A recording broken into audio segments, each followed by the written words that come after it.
I was born in the spring of 1841, in the month of April, on a farm in the southeastern part of Ohio, not far from the town of Marietta. My father raised corn and wheat on land his own father had settled before Ohio became a state. We were 7 children in total, though only 5 of us lived to reach adulthood. My eldest sister died of scarlet fever when she was 6 years old, and I was only 3. I have no memory of her except what my mother shared with me in later years. My youngest brother died in infancy from what they called summer complaint, a severe illness that took him within 3 days. He was just 4 months old. My mother cried for many weeks after we buried him in the family plot on the hill behind our house.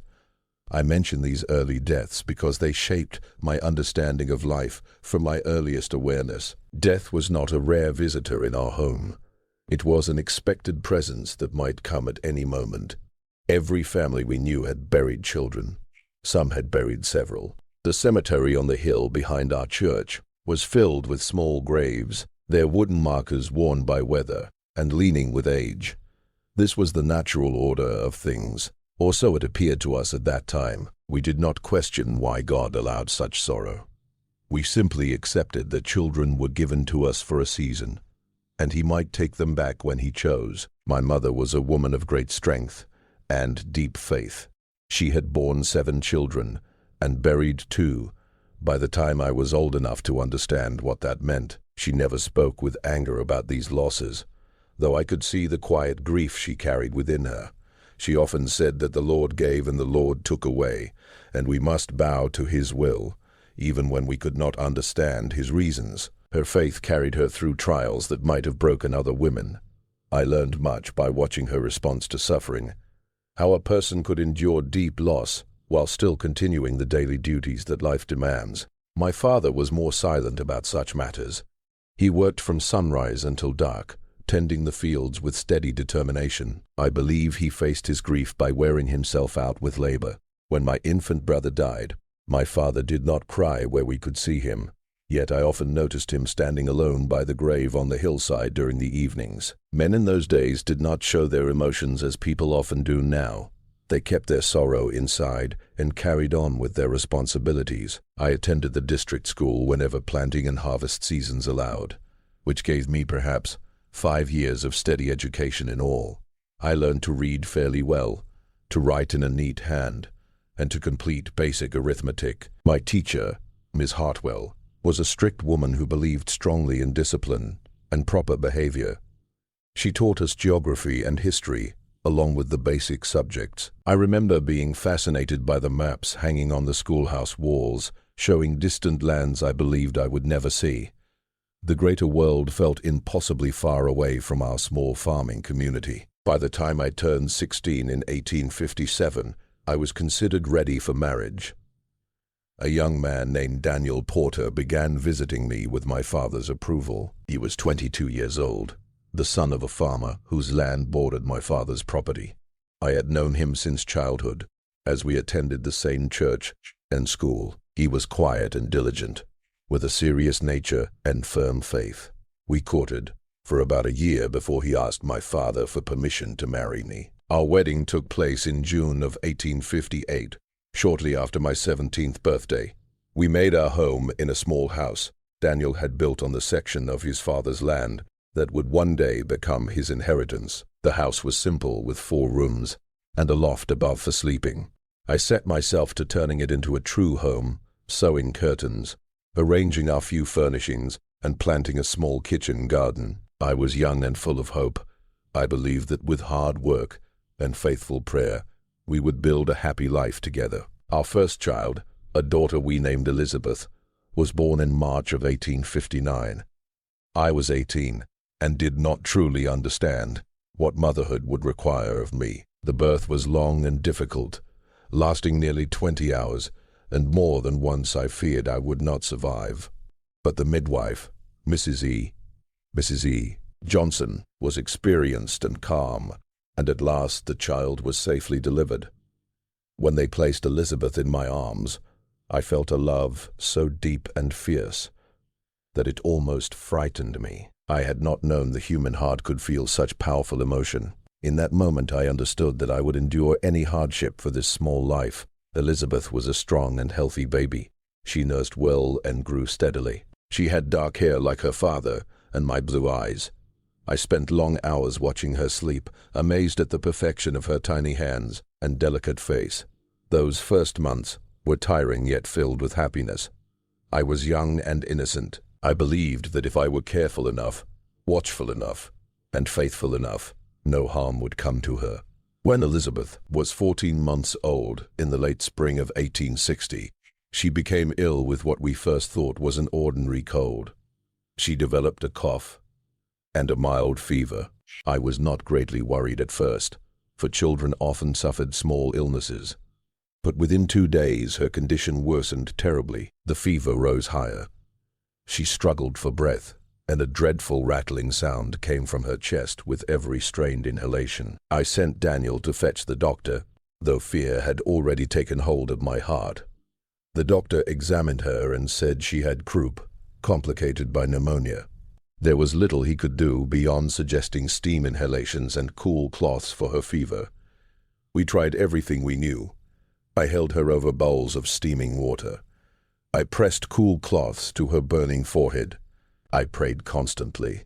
Daniel's mother came to assist us, and my own mother as well. We took turns holding Elizabeth, attempting to comfort her in her suffering. She died on the 3rd day of her illness. I was holding her when her breathing simply ceased. One moment she was gasping, and the next there was silence. At first I did not understand what had happened. I kept calling her name, trying to wake her. My mother had to gently take her from my arms. I remember crying out, though my memory of that time is unclear. They later told me that I screamed until I had no voice left. Elizabeth was buried on the hillside beside Daniel's grandparents. She was 14 months old. I was 19. The grief was beyond anything I had ever known. It felt physical, like a crushing weight in my chest that made it hard to breathe. For many weeks I could neither eat nor sleep well. I would awaken in the night, reaching for her, forgetting for a brief moment that she was gone, and the remembrance would strike me anew like a fresh wound. My mother told me that time would soften the pain, that I must trust in God's wisdom, that I was young and would bear other children. Her words brought no comfort. I did not want other children. I wanted Elizabeth. I could not understand why God had given her to me only to take her away so soon. My faith, once steady, trembled during those dark months. Yet life on a farm does not stop for sorrow. The fields needed care. The animals required feeding. The house demanded attention. I returned to my tasks in a mechanical way, working without feeling. Daniel was gentle and patient with me, though he grieved deeply as well. He did not speak much of his pain, but I saw it in the way he stood quietly by Elizabeth's grave in the evenings, and in how he avoided saying her name for many months. In the spring of 1861, as the nation fell into civil war, I learned that I was again expecting a child. I felt no happiness at the news, only fear. I did not believe I could survive losing another baby. Still, I had no choice but to carry the child and hope that God would show mercy this time. Mending, tending the garden, preserving food, caring for the children, and helping Daniel with the farm work whenever it was required. I was always tired, deeply weary in my bones, but I was also thankful. 4 living children felt like an overflowing blessing after losing Elizabeth. The daily work of raising 4 small children in those days was unending in ways that people now can hardly imagine. There were no modern machines or comforts to make life easier. Every single chore demanded time, strength, and steady effort. Washing clothes and bed linens meant heating buckets of water over the fire, scrubbing each piece by hand against a washboard, rinsing, wringing, and hanging them outside to dry. With 4 children, there was never a week without washing. The boys dirtied their clothes daily with farm labor and rough play. The babies needed clean garments and fresh linens again and again.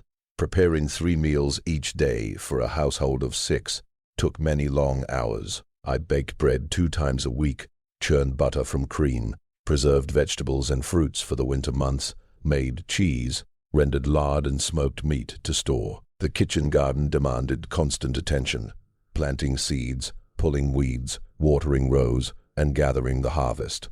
I sewed all of our clothing myself, cutting and stitching every shirt, every dress, every pair of trousers. When clothes became thin and torn, I mended them again, and again and again, and again and again, until they could no longer be saved. And then I turned the worn fabric into quilts or cleaning rags. Nothing was ever thrown away. Looking after the children took whatever strength and hours remained. Babies needed feeding every few hours, day and night. I do not think I slept more than 2 or 3 hours in a row during the years I had nursing infants. Toddlers needed watchful eyes at every moment, so they would not hurt themselves. A farm was full of hidden dangers: livestock, heavy tools, open wells, cooking fires, sharp blades.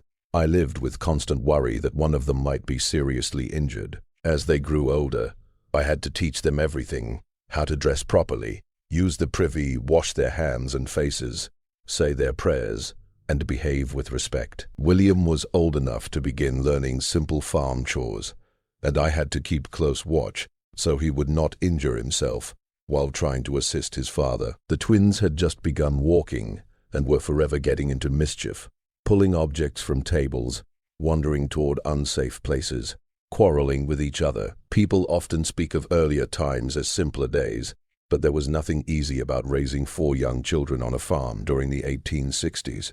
Each day demanded more labor than I could possibly finish. I was always behind in my work, always tired, always aware that something necessary remained undone. Beneath all the weariness and worry lay a deeper fear, the dreadful knowledge that any one of these children could be taken from me without warning, just as Elizabeth had been taken. The winter of 1867 was especially harsh. Snow began falling in November and continued off and on until March. We were trapped by drifts for long stretches, unable to travel to town or attend church. The children caught colds again and again that season, but they seemed mild at first. Coughing, runny noses, nothing that frightened me. I treated them with the simple remedies I understood: steam from boiling water, honey mixed with lemon, and careful warmth and nourishment. In early March, as the weather slowly began to soften, the twins became sick with what seemed like another ordinary cold. Martha improved after a few days, but Mary grew worse instead of better. She developed a high fever and complained of severe pain in her throat. When I looked into her throat by lamplight, I saw white patches covering the back of it. A cold dread filled my chest. I had seen those white patches before on children who did not survive diphtheria. I sent Daniel to fetch the doctor at once, though in my heart I already feared his answer. He confirmed it was diphtheria, and spoke plainly that the end would likely be fatal. The illness had claimed many young lives in our county that winter. There was no real cure, only efforts to keep her airway clear and reduce the fever. He left us with little hope. Mary died 4 days later. She was 13 months old. A thick membrane formed in her throat and slowly choked off her breath. We could do nothing but watch her struggle until she could no longer draw air into her small lungs. After Elizabeth, I believed I understood the pain of losing a child. But every death carries its own horror, and this one was especially quite cruel because of the suffering she endured. Within 3 days of Mary's passing, William and John both became ill with the same disease. Martha, though she had been near them constantly, remained well.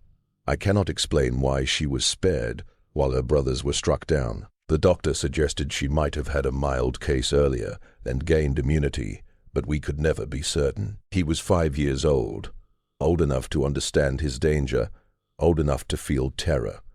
When he could still move, he clung tightly to me, his eyes wide with fear. Near the end, he could not speak because of the membrane in his throat, but he squeezed my hand with the last of his strength. When he died, something inside me shattered and has never fully healed. John survived longer, and for a brief time we believed he might recover. His fever lessened and the membrane seemed to loosen. Yet the disease had weakened him greatly. He soon developed pneumonia in his frail state. He died 8 days after William. He was 3 years old, In less than 3 weeks, I buried 3 children, 3 small coffins lowered into the earth, 3 fresh graves on the hillside. I was 26 years old and had now buried 4 of my 5 children. Only Martha remained.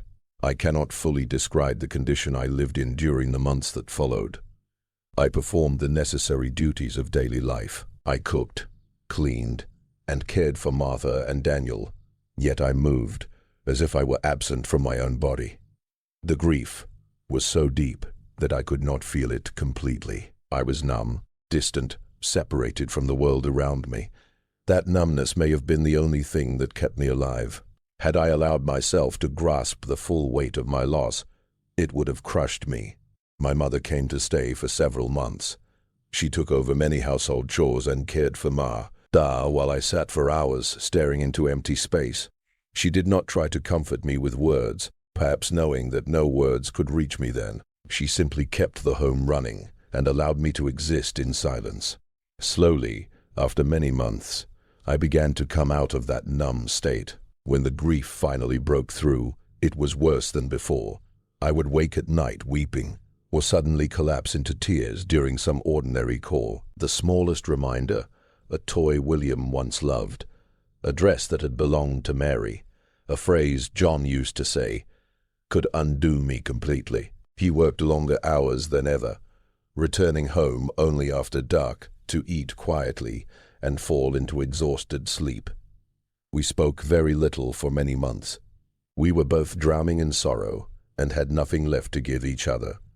Our marriage suffered deeply. We became like strangers under the same roof, tied together only by Martha and the demands of the farm. What finally sustained me was Martha herself. She needed me. She had seen 3 siblings die within weeks and was frightened and confused. She clung to me constantly, afraid I too might vanish. Caring for her gave me purpose. I could not allow myself to collapse entirely when she depended on me to remain steady and present. I also turned to faith. Though it was no longer the same faith I once held, I could not believe that God's purposes were kind in any way I could understand. I could not reconcile my children's deaths with the idea of divine love, yet I still believed God existed, and I still prayed. My prayers were no longer gentle words of gratitude. They were cries of anger and confusion. Why these children? Why such suffering?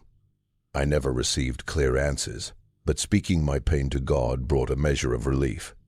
The years continued, seasons changing one after another. In 1868, I gave birth to another daughter, Anna.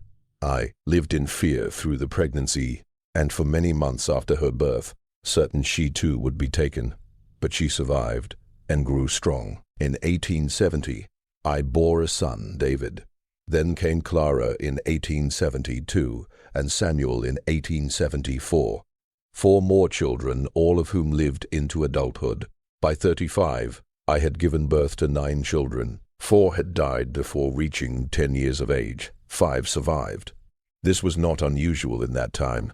Many families lost similar numbers, some even more. My sorrow, though overwhelming to me, was not uncommon in the place and era where I lived. I observed that people's feelings about child death were complicated. On one side, it was so frequent that it was accepted as part of life. Families expected loss. Cemetery grounds were arranged with small graves in mind. Mourning customs existed but did not last long. One was expected to grieve and then continue living. Long sorrow was sometimes judged unhealthy, even selfish, as though remembering the dead too deeply dishonored the living. Yet despite this outward acceptance, each death remained a private tragedy. I never met a mother who was not broken by losing a child. No matter how many she had already buried, the shared understanding of child loss did not lessen the ache in a mother's heart. Mortality, being common in those days, did not lessen the deep personal pain of each loss. We simply learned to carry our sorrow quietly, to grieve in ways that society accepted, to show a calm face to the world while suffering alone inside. Medical knowledge changed very slowly during my lifetime. When my children were small, doctors understood very little about how diseases spread or how to treat them. The germ theory of disease was not widely accepted until the 1880s.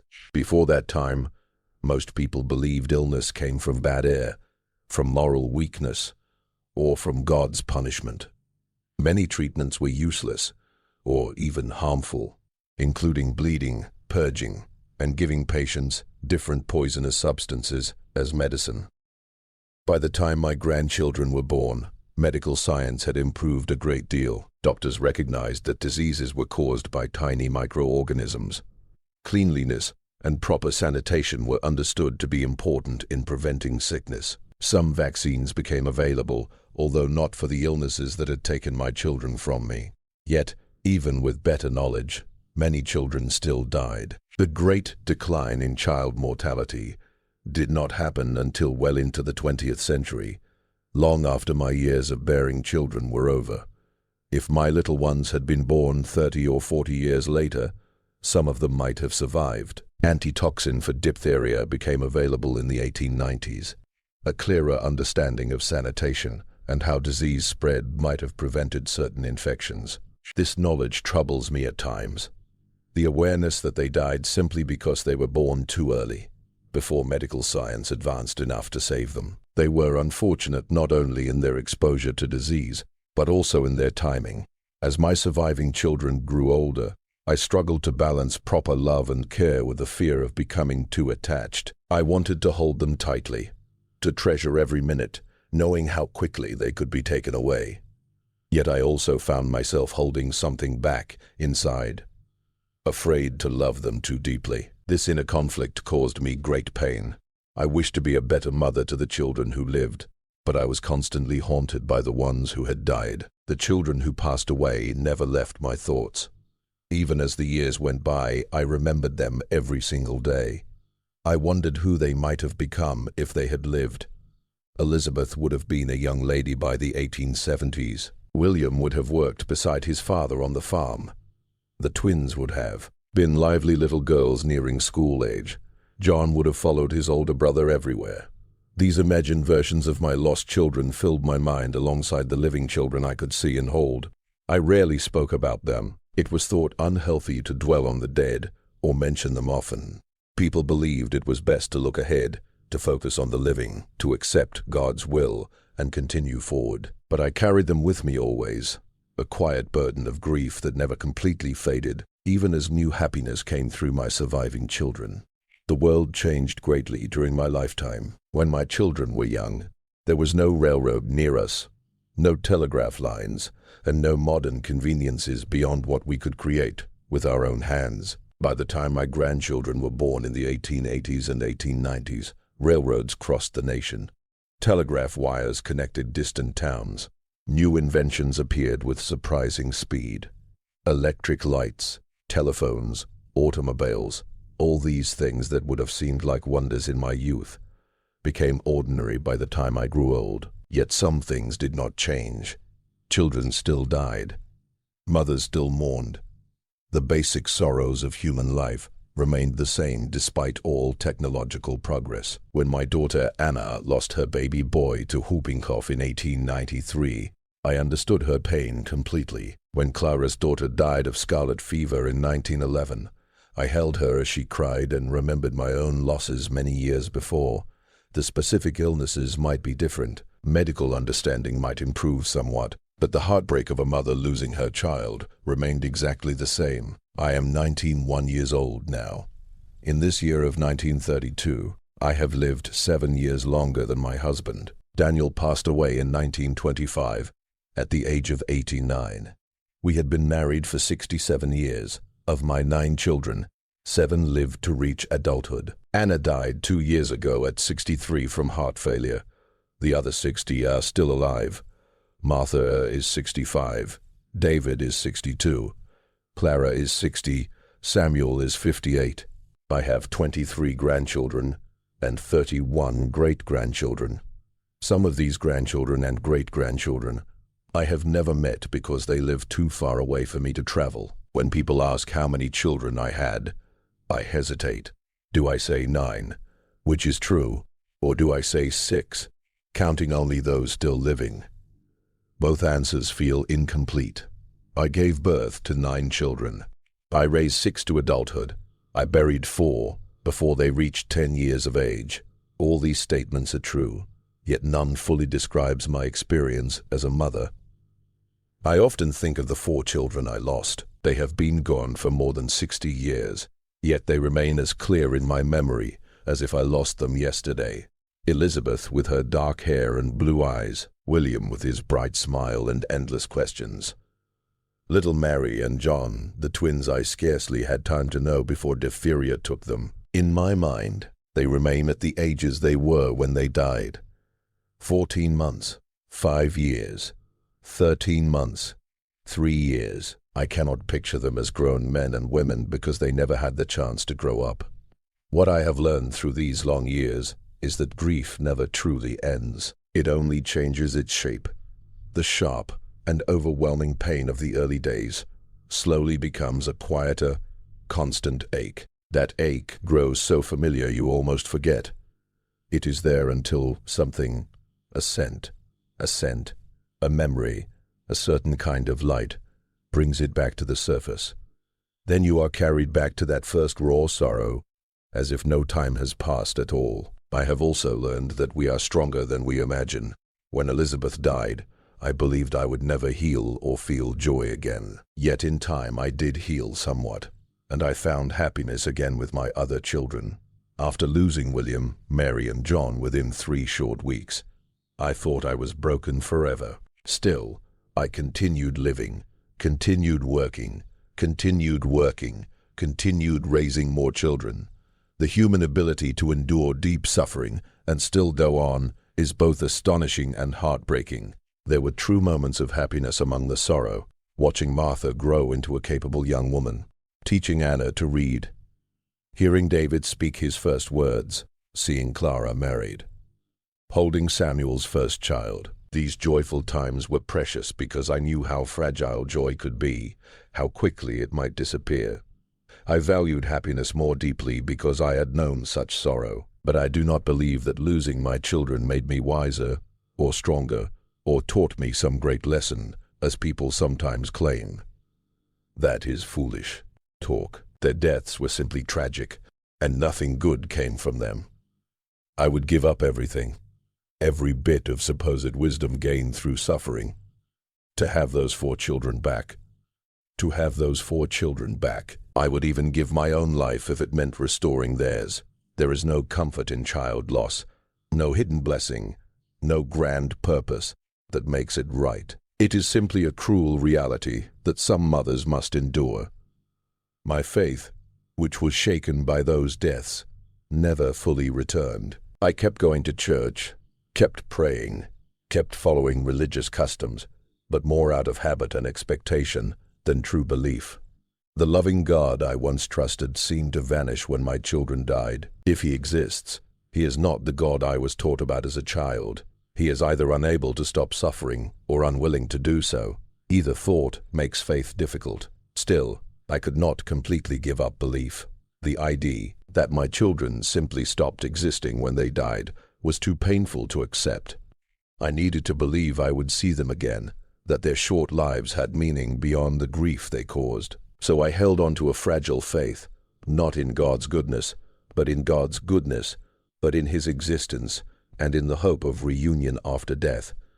It was a thin and trembling thread, but it was all I possessed. I share this story now because I want there to be some record that these children lived. Elizabeth, William, Mary, and John Porter. They lived for a short time in the middle of the 19th century on a small farm in Ohio. Their lives were ordinary by the world's standards. They achieved nothing that history will record, yet they were real human beings who lived, who were loved, who mattered deeply to their family. Their deaths were not just numbers in a record of 19th century child mortality. They were personal tragedies that brought real suffering to real hearts. I also tell this story so people may understand what motherhood meant in that time. It meant bearing many children while knowing you would likely bury some of them. It meant loving them with all your heart while living in constant fear of losing them.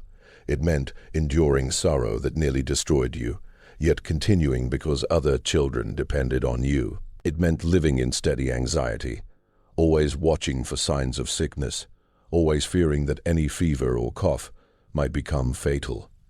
Women today cannot fully understand what that life was like. They live in an age when most children grow into adults.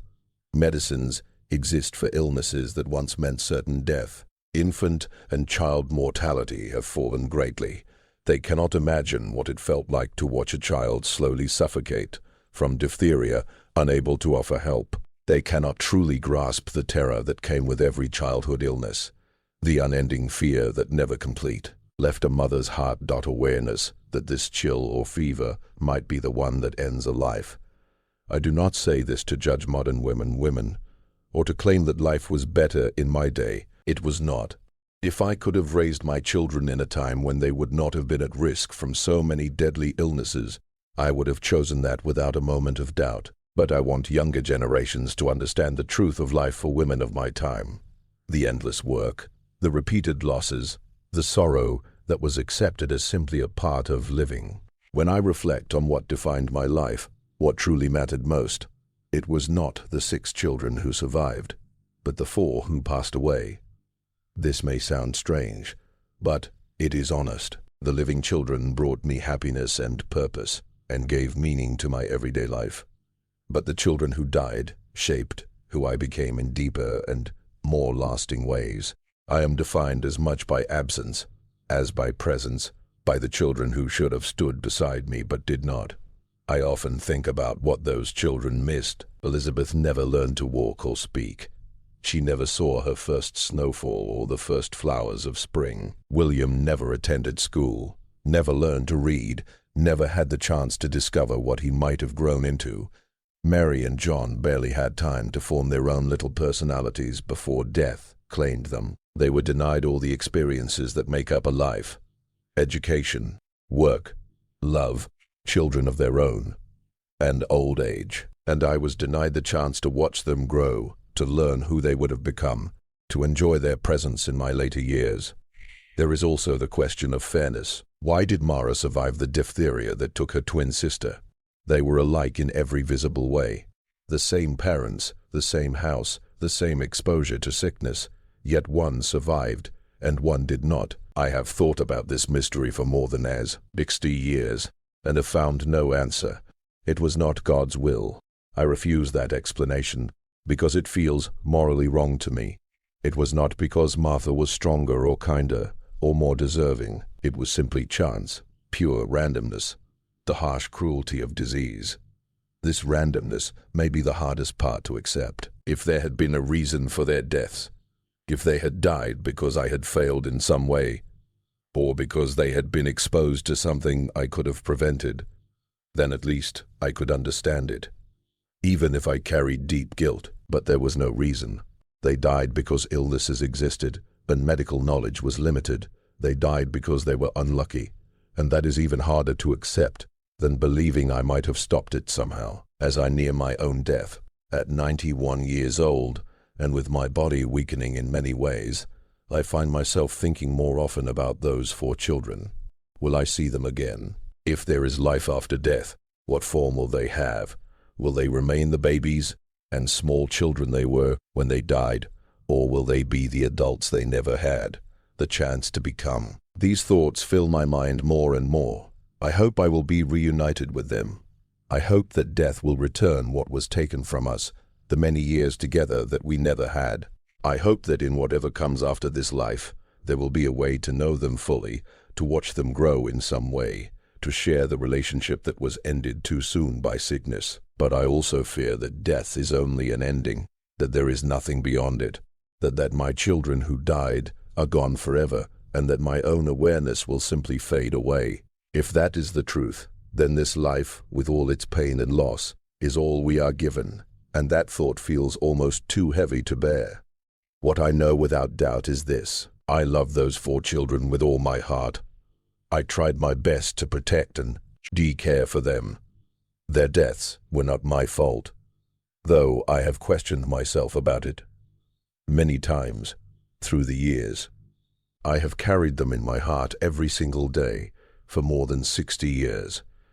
They were my children and they mattered, and their short lives had meaning even if the world does not remember them. I share this story so that someone somewhere might know that Elizabeth Porter lived 14 months between 1859 and 1860, that William Porter lived 5 years from 1861 to 1867 to 1867, that Mary and John Porter lived 13 months and 3 years during the years 1865 to 1867. They existed. They were deeply loved. They are still mourned by their mother more than 6 decades after they died. That is all I can give them now, my memory, my lasting grief, and my witness that they lived, and they mattered. It is such a small offering, far too small for the greatness of their loss, but it is all that remains within my power to give.